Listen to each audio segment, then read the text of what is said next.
Olá, tudo bem? Eu sou Paulo Victor, eu sou engenheiro civil, trabalho há alguns anos com orçamentação pública e sou engenheiro da Caixa. Olá, tudo bem, Paulo Victor? Quem fala é José Edson de Almeida. Também sou colega de Paulo Victor e a gente trabalha já como engenheiro civil na Caixa já há alguns anos, quase uma década, e a gente queria compartilhar um pouco da nossa experiência, da nossa vivência com relação a esse tema, empreendado a preço global, alguns compilados de algumas informações importantes e sobre PLE. Eu e Edson, apesar de sermos funcionários da empresa, nesse momento não estamos aqui representando especificamente a Caixa, é tanto que as informações, todas aqui colocadas, são públicas, de simples acesso, e o intuito é realmente a gente conversar sobre o tema, para a gente poder alinhar algumas coisas que a gente vê que no passar dos anos ainda continuam sendo dúvidas de uma certa quantidade de profissionais. E tem gente que não tinha trabalhado ainda com orçamentação pública ou acompanhamento de obras públicas com recursos de OGU, e a gente queria tentar facilitar a disseminação de informações. E repito, não é o posicionamento, não é questão de posicionamento, não é uma ação específica da Caixa, é tanto que não mais somos funcionários e entendemos como importante essa disseminação de conteúdo. É por isso que estamos fazendo o vídeo. Nós juntamos aqui um compilado, né, de informações sobre esses dois temas, e ao longo da nossa conversa nós vamos mostrar os caminhos para obter essas informações, para vocês verem que é um caminho simples, fácil, de fácil acesso. Portanto, qualquer um pode, inclusive, se aprofundar no tema, porque até nós colocamos a propósito aqui a data, né, junho de 2021, porque é um tema que, vamos dizer assim, é bem orgânico, ele vai cada vez mais, vai surgindo novas interpretações, novos normativos, novas portarias, que vão se ajustando ao longo do tempo. Portanto, se você estiver vendo esse vídeo muito na frente, no futuro, alguma coisa já deve ter mudado. Portanto, é importante ter esse cuidado, né, de sempre buscar informação mais atualizada ao longo do tempo. Tá certo? Então, a gente vai falar um pouquinho agora sobre EPG. O que é EPG? Que é a empreitada preço global. A gente vai falar aqui um pouquinho de alguns pontos importantes, e o primeiro deles é o que gerou essa necessidade da gente falar sobre EPG. O primeiro ponto que nós vamos falar é sobre a portaria interministerial, a 424 de 2016. E ela criou algumas informações com relação aos contratos, às celebrações e o acompanhamento da execução da prestação de contas dos contratos de repasse e convênio. Portanto, a partir desta portaria, consequentemente com efeito em 2017, ela criou 5 níveis. E, a partir de uma nova portaria, que atualizou ela a 558 de 2019, foi criado um nível adicional.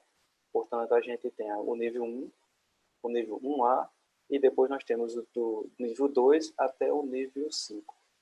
E a gente está dando um ênfase maior no nível 1 e no nível 1A, porque nós identificamos que são os níveis que são a grande maioria das obras de contrato de repasse. E justamente esses dois níveis são os que são, salvo muitas obras específicas, que seriam obras lineares ou de reformas, seriam de uso realmente obrigatórios de empreitada por preço global. Então, por isso que a gente está também focando nesse. E nível 1 e 1A, 200, como está na tela, é de 250 mil até 750 mil nível 1, e 1A é o novo nível criado em 2019, de 750 mil a 1 milhão e 500 mil, o valor de repasse. E aí, o que é que a portaria, né, 424, ela definiu? Que contratos do nível 1 e 1A obrigatoriamente deveriam ser contratados por empreitada por preço global.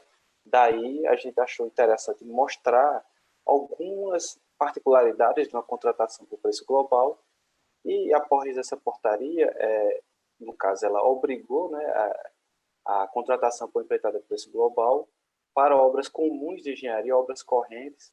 E a gente, quando fala isso, quais são as obras comuns? São obras de pavimentação simples, são obras de uma UBS, uma escola, um CRAS, um PSF, portanto, obras abaixo de 1.500.000 com essas características. Quais são as obras que ainda são permitidas contratar por preço unitário? São as obras de reforma, pela própria característica da sua baixa confiabilidade dos quantitativos, em termos de garantia de que aqueles quantitativos levantados vão se replicar na execução da obra, e obras que têm uma grande variação nos seus quantitativos, que normalmente são obras de drenagem, de esgotamento sanitário ou abastecimento de água. Portanto, a gente quis trazer aqui algumas informações, né, ainda da portaria, especificamente do artigo 6, e já com a portaria e suas alterações, que ela fala que são vedadas as reformulações dos projetos básicos das obras e serviços de engenharia aprovados pela concedente ou pela mandatária. Quando a gente fala mandatária, nesse caso, seria a Caixa, efetivamente. Portanto, após a aprovação na plataforma Mais Brasil, não é possível fazer nenhum tipo de reformulação dos projetos, alteração. E também, no inciso 4, também fala que ficam vedadas as reprogramações decorrentes de ajustes ou adequação dos projetos básicos de obras ou nos termos de referência de serviços de engenharia nos instrumentos enquadrados no nível 1 e no nível 1A. Portanto, dada a importância do tema, a gente está focando nesses dois níveis, né, 1 e 1A, porque após aprovado, não há reprogramação de alterações de quantitativos ou ajuste de projetos. E o inciso 8, ele fala que há apenas uma exceção, né, que a vedação disposta no item 4 acima, que nós falamos, ela não abrange no caso de reprogramações também chamadas, mas apenas para atualização de preço, sem qualquer alteração nos quantitativos. Portanto, você aprova um projeto pela mandatária na plataforma Mais Brasil, aprovado, né, pela Caixa. Após essa aprovação, vamos imaginar que decorreu um tempo significativo para a licitação e usar a data base. Isso é possível. Não é possível alterar projeto nem quantitativo. Ratificando, mas reformulação acaba sendo vedado para todos os itens. E o que seria reformulação? Como eu estava falando, reformulação seria alteração de escopo, grandes diferenças de layout e modificação de local de execução da obra. E reprogramação, que não é possível para níveis 1 e 1A, seriam alterações até que alterassem simplesmente mantendo o layout, mas alterassem, por exemplo, os quantitativos. Então, essa diferença. Reformulação para nenhum nível 1 e 1A, além da reformulação não ser possível, a reprogramação não é possível. E muitas vezes a gente se pergunta, né? Mas imagine que eu vou fazer uma quadra coberta e é a mesma quadra coberta, o mesmo projeto e o terreno é ao lado. Pode? Não pode. É uma reformulação, tá certo? Então, é só para a gente ficar... Muitas vezes a gente não mudou nada, mas só mudar o terreno, naturalmente muda as fundações. Isso aí é consenso. Mas vamos supor um caso específico que não mude, não mudasse nada, absolutamente nada, não poderia, porque seria encarado como reformulação. Ou o objeto, uma quadra coberta, e na hora de fazer os projetos, o recurso não deu. Tem que ser a execução conforme que foi o objeto, tem que ser uma quadra coberta. Portanto, caso haja necessidade de mais recurso, ela deve ser complementada com contrapartida. Portanto, não há também essas reprogramações, reduções de metas para esses níveis. Enxergando além do que está da lei escrita, né, da portaria escrita, qual é o foco? Lembrar que a ideia toda a gente está trazendo foco para o início do processo como um todo, ou seja, para a concepção de projeto, para o projeto, para a gente ter uma melhor técnica, uma melhor adequabilidade da área e da solução que a gente está propondo.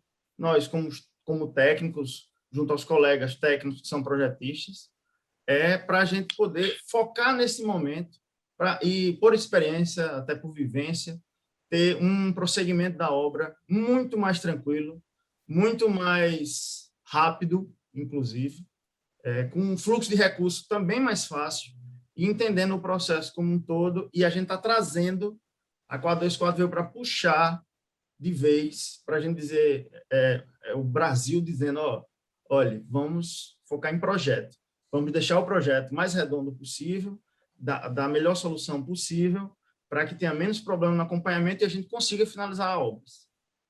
Perfeito. E por isso é a contratação por empreitada com preço global, né? A EPG, porque ela entende-se como um preço fechado, um acordo entre as partes, né? Em que pequenas variações de quantitativos não são suportadas por aditivos, por exemplo, porque a contratação ela, vamos dizer, aceita essa margem de erro, esse risco inerente à própria contratação. Portanto, é importante a gente, quem está fazendo orçamentos e, consequentemente, recebe os projetos ou fazendo projetos e orçamentos, um cuidado adicional, porque são os seus quantitativos que vão nortear a licitação e, consequentemente, a execução até o fim da obra. Então, não haverá ajustes ao longo da obra. E por que foi criada essa determinação de ser empreitada por preço global ou essa orientação na portaria? Porque já é consciência, inclusive, pelo Tribunal de Contas da União, que obras mais simples elas são de fácil quantificação. Consequentemente, a margem de erro no seu levantamento é mínima, é pequena. Portanto, o risco estaria aceitável para aquele tipo. Portanto, o cuidado maior do orçamentista é esse, porque são obras simples, são obras na sua grande maioria, visuáveis, de fácil identificação, de fácil quantificação. Portanto, foi pensado justamente nesse ponto. Como são obras menores portes, mais simples, e, claro, as exceções, né? Reformas e obras de esgotamento sanitário, drenagem, que têm uma particularidade diferente e que são possíveis de contratar por preço unitário. Tirando esse tipo de obra, as demais são obras, vamos dizer, que é possível quantificar todos os itens com a margem de erro bastante pequena. Consequentemente, o risco é pequeno. E, neste caso, quando a gente fala em contratação por empreitada de preço global, é uma situação em que o contratado é que ele assume o risco da diferença dos quantitativos, porque só que ele assume o risco desde que os quantitativos e os projetos tenham sido bem elaborados.